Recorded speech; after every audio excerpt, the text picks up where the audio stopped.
What if one of the world's poorest nations shattered every development rule ever written? What if, instead of waiting for aid, loans, or permission, a country decided to build its future with its own hands? In just 100 days, Burkina Faso did something no Western aid program has ever achieved. It built 100 schools across its rural heartlands, without foreign loans, without NGOs, and without endless promises. Under the scorching Sahel sun, soldiers, engineers, teachers, and villagers worked side by side. Every sunrise revealed a new foundation, every sunset closed another classroom. By the end of those 100 days, over 250,000 children had a place to learn, dream, and rise. This was not charity, this was transformation. It began quietly.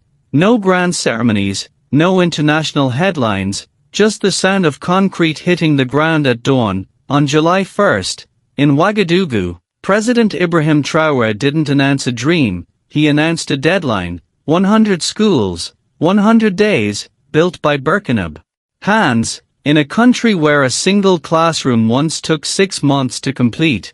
The challenge seemed impossible, but the secret wasn't money, it was method. Military engineers developed modular, precast concrete classrooms, units that could be transported, assembled, and sealed in under 5 days, built to last 50 years, powered by solar energy, no imported machinery, no foreign supervisors. By day 10, foundations for 35 schools were already laid. By mid-August, construction became the heartbeat of their nation. Then the images emerged. Bright classrooms rising from forgotten villages, children waiting at fences, whispering, "This is for us." Teachers volunteering before recruitment even began. Local radio stations played songs calling Traoré the builder. When the 50th school opened, journalists from across West Africa arrived. One reporter wrote, "It feels like watching a nation rebuild its soul, brick by brick." By October, something unexpected happened. Families who had fled violence began returning, not because conflict had ended, but because schools had arrived. Education became a signal of safety, of future. Of belonging. On November 8th, the 100th school was completed, a simple 3-room building painted in Burkina Faso's national colors. As the anthem played, a young boy lifted a slate that read, "Thank you, President.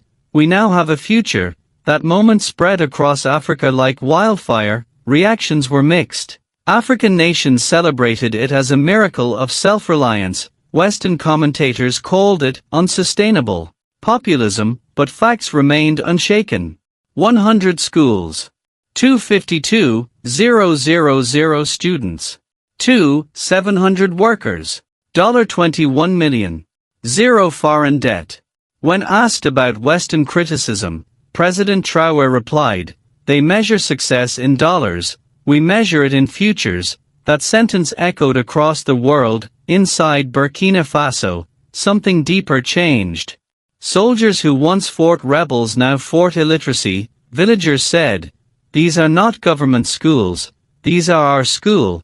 Children learned to read under solar lamps. Parents painted their homes to match the classrooms. Flags flew not in desperation, but pride. One 12-year-old girl wrote her first sentence, "I am free because I learn." No slogan ever traveled faster. Then came the revelation. The 100 schools were never the end. They were the blueprint. President Traoré announced Phase 2 to 1,000 schools in 2 years, each with solar grids, water wells, digital learning centers, and emergency shelters. Not just classrooms, a strategy for nation building. When offered foreign aid, Traoré declined. This journey is not about partnership, it is about proof. And with that, Burkina Faso did something rare. It didn't ask the world for approval, it gave the world an example. Today, as the sun sets over the Sahel, classrooms glow under solar light,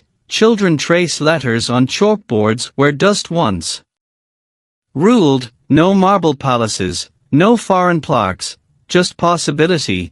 History may one day record that in 2025, on the red earth of Burkina Faso, a small nation reminded the world of a forgotten truth: freedom is built, education is its foundation. If this story moved you, share it, subscribe for more stories that challenge the narrative, because when a child learns to read, an entire continent learns to rise. Inside government offices, the mindset shifted. Ministries that once operated in isolation began working together. Education was no longer just about textbooks, it became the foundation for agriculture, energy, health, and security. Each school turned into a community anchor, a place for literacy at dawn, skills training by afternoon, village meetings at night. When floods came, schools became shelters. When drought struck, they became distribution centers. Education had evolved into resilience.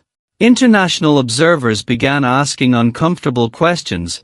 If Burkina Faso could do this without debt, without consultants, without decades of planning, then why had others failed with billions? The answer was unsettling, because this model removed dependency, and dependency had become profitable for many. Yet President Traoré never framed the project as rebellion, he framed it as responsibility. If we do not build for our children, he said, someone else will decide their future for them. That message struck a nerve far beyond Africa. Across the continent, leaders began visiting quietly, not for ceremonies, not for speeches, but to walk through classrooms, touch the walls, and ask one question: how did you do this so fast? The answer was always the same: unity, discipline, ownership. Critics warned that speed sacrifices quality, but engineers released the data.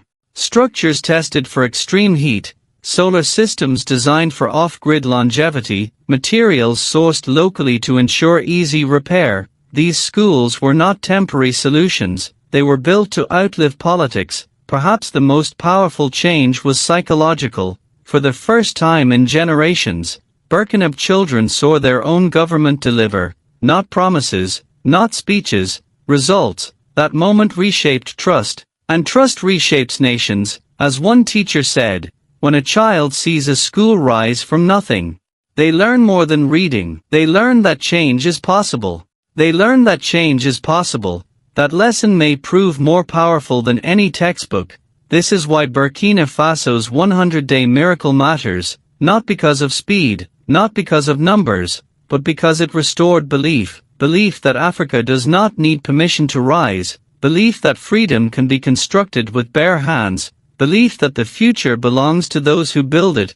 If this story opened your eyes, share it. If it inspired you, stay with us, because this is not just Burkina Faso's story, it is a reminder to the world: progress begins the moment a nation believes in itself.